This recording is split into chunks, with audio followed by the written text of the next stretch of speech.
How to bulk crop images in Windows. There are different ways to bulk crop images in Windows. Here are some of them. You can use a free online tool called Bulk Image Crop that lets you drop your images, select your target resolution or aspect ratio, preview, and modify the auto crop, and then download the cropped images.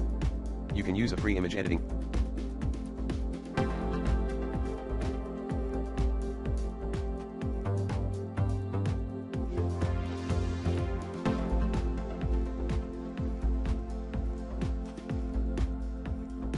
software called GIMP with an external plugin called BIMP Superscript 2 that lets you add images, select the crop task, enter crop method and dimensions, and then apply the cropping.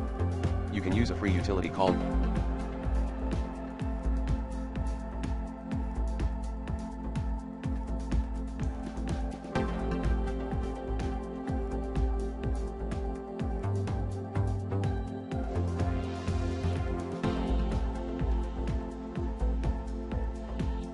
PowerToys that lets you right-click on a set of images in File Explorer or on your desktop and resize them to a pre-configured or custom size.